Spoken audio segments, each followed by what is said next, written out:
Right, hello everybody. So we've got a 3000 watt generator here. It's my generator. I wanted to use it over the weekend when there was load shedding, but I didn't want to start. So unfortunately I left it with petrol for over a year. Obviously that did some unforeseen damages inside the petrol tank. Also some filters was clogged. Long story short, battery was run down. I had to recharge the battery. Even after I did that and I tried starting it, it didn't want to start. So I decided, look, let me open this thing and see where the problem is. So what I did is there's a bar here at the back. You just unbolt these two. You take this bar out. There's some screws in here also which you just loosen up all around, and the tank actually comes off quite easily. Let's just close this valve here, because this little guy was the actual problem. So to remove the tank is quite easy. It just works much better when it's out.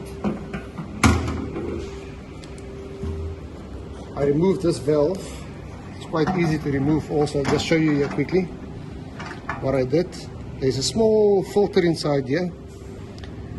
Now this filter was completely blocked, and you can still see there's some residue of the dirt that's still sitting there that I couldn't get off, but it's much better at the moment. But this was entirely blocked up, so this just pushes right in there for your fuel filter. Other issue I had, like I said, I had to open this valve and wash it out with a degreaser. So you just use a 10 spanner, open this portion there, and you just give it a good wash. Maybe let it lay over for a few hours and then rinse it out with some air. If you do have compressed air, it works actually very good. So that was the initial stages. So I'm just gonna screw this back on just to show you how easy this is. We'll do all the tightening up a little bit later, but hand tight for now. We'll just use a spanner once we set up. And this is just for testing purpose.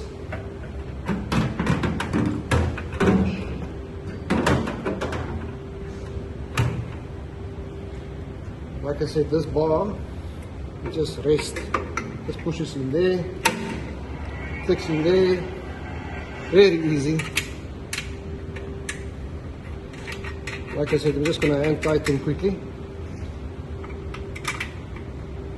save you a lot of trouble, and also save you some money, I think, if you can do it yourself, because normally when a generator doesn't start, what do you call?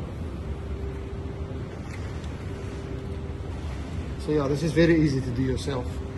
This pipe, reconnected back onto the valve. There's a small spring there. You just push it over that pipe and it's in position. That's quite tight. That is in a closed position. There is no leak at the moment. Okay, so basically we're ready to start.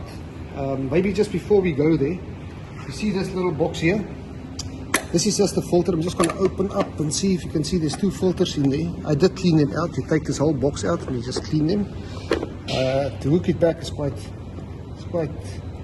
easy. It's not a difficult thing, but it's also important just to make sure that these filters are actually cleaned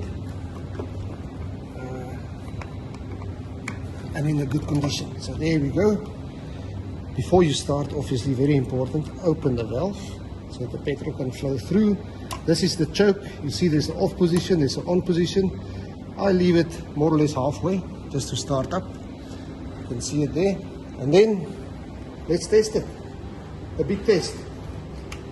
Both thumbs. There you go. So you'll see the voltage is still a little bit low. So I'll just ramp up the generator. There's it now on full speed, and our generator is generating electricity.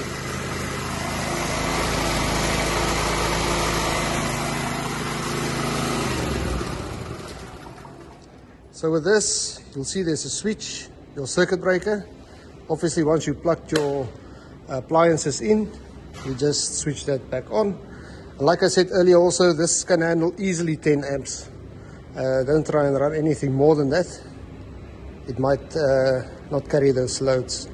But it's perfect for lights and small appliances. 100% perfect. I hope you learned something from this. I'll look for another breakdown or issue which I can share with you, more practical, and then we'll take it from there. Thanks.